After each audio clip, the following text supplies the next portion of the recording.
have the panelists here to rub minds on what has been done in other climes for us to be able to appreciate that, okay, Nigeria may still be either scratching the surface of the fintech opportunities. And so I'll start from my left by talking to Mary. Is there anything that needs to be brought to the table for us in Nigeria to even improve on digitalization and even expect the benefit of digital transformation within the space of the experience she has gathered in the course of her professional exploits? And I'm sure by the time Mary is through, we'll be able to talk of issues of identity management, we'll be able to talk about the issue of consumer protection and even transaction enhancement as we proceed in the course of our discussion within the short time we have to discuss here. Thank you very much. So one of the things that I've heard about today has been about data and having data available. I feel like data in itself is the new oil, because once you have that, you can basically do anything. So you talked about fraud and capturing fraud and trying to stop things. And Mr. Okoye spoke earlier about ways to identify things that are happening based on patterns and data. So we have that going on in Nigeria right now, so that's a really good thing. And we're on the right track. And the one thing we never give ourselves credit for is that we're doing so well in Nigeria. So with regards to technology and using things, we've done a lot with the mobile payment systems in Nigeria, having your mobile phones do basically everything for you. You can pay your bills through your phone, you can send money through your phone. That is something that we also have elsewhere, and it's coming in Nigeria now. And a lot of other things that we've done with technology within the banking system and within payments in particular has been really good. Yes, some strides have been made. Positively, I think the initiation of BVN and SIM registration and the release and availability of that data has definitely supported the industry. All right, so at Minds, we've just disbursed our millionth loan. And even though that number sounds big, given the number of adults that require credit in Nigeria, that's actually, it's not even a drop in the bucket. It's barely scratching the surface, right? So when you look at developed markets like the US, where something like 50 to 70% of GDP is done on credit, you start to use your imagination about how much of Nigeria's economy should be supported by credit, all the way from consumer needs to business needs, right? So, I mean, we started, but there's definitely a very long road ahead of us. And I think it's important to have the discussions about what digital transformation means with technology, as well as everything else that has to work around the technology, right? Because if you just put technology in an organization that isn't ready for it, understands it, or is interested in it, it's just going to be something you bought that's rotting on a shelf. So I think this is a good conversation to have right now. Is it really of any importance when we talk about the ID management system of Nigeria? Should it be hinged on a national infrastructure? Should it be hinged on a private sector infrastructure? Or should there be a convergence between both the public and the public sector information that we have to ensure that we have the desired transformation that fintech are really driving?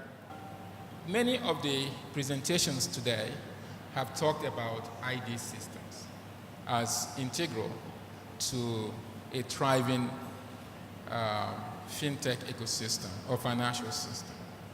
But we know that over 500 million Africans do not have IDs. That you have 33 million people or 37 million people in Nigeria out of 200 million. It's just about a third, which means many people still don't have, workable IDs.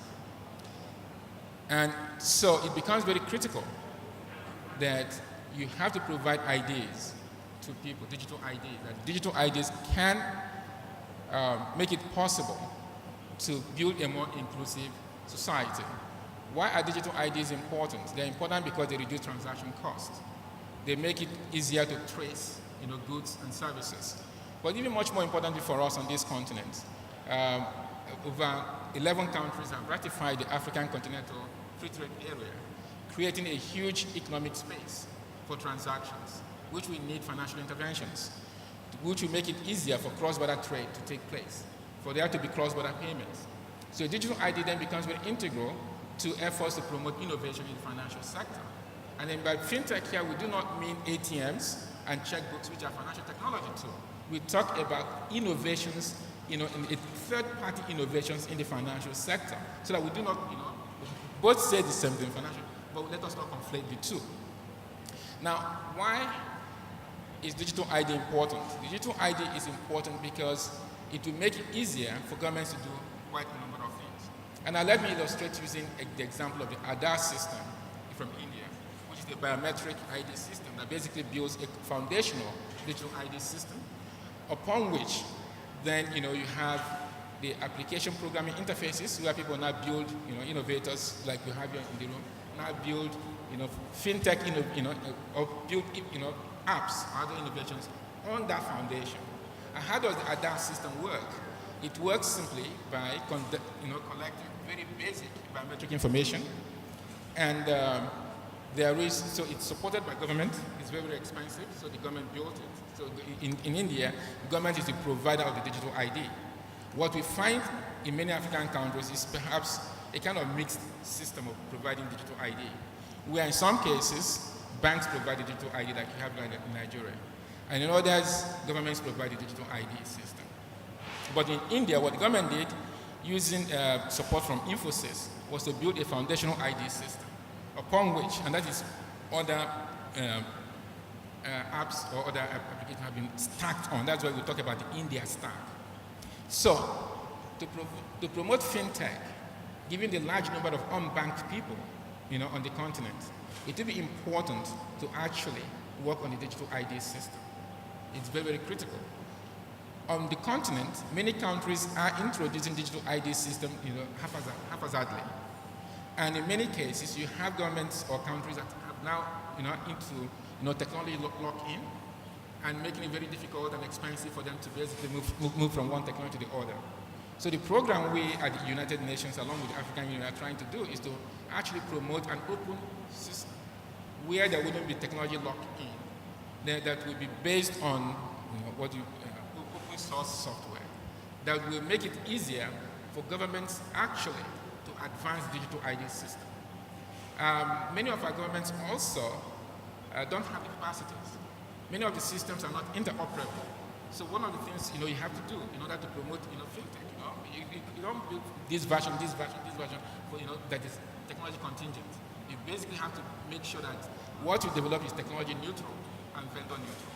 So that's the importance of the digital ID system. And so we cannot really talk about fintech, or advancing the frontiers of fintech without bringing in the digital ID system. Thank you. One thing that we really look at that ties back into this is what is the balance between tech and touch that helps startups be able to digitize their customers, and really any company. So if you look at the customer journey, right, there could be all these touch points you have with your customer. You have to acquire them and onboard them. You have to analyze them and make a decision on what service offering is appropriate. You have to provide follow-up service and so on.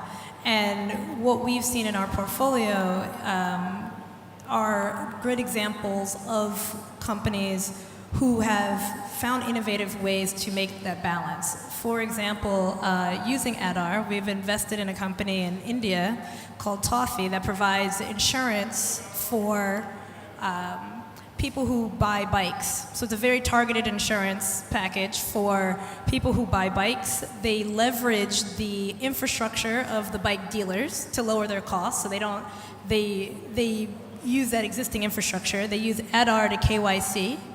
So they leverage that. But because of the trusted brand names that they've partnered with, they get to use that existing relationship to sell their product. And so they don't need an agent network.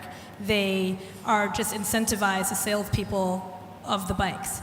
So what we are seeing a lot in our portfolio are that the companies that are thriving, expanding access to financial services, are ones that have found innovative ways to be able to connect with customers and help them understand these new products in a way that's appropriate, and in a way that's low cost by finding other infrastructure that they can also leverage in that effort.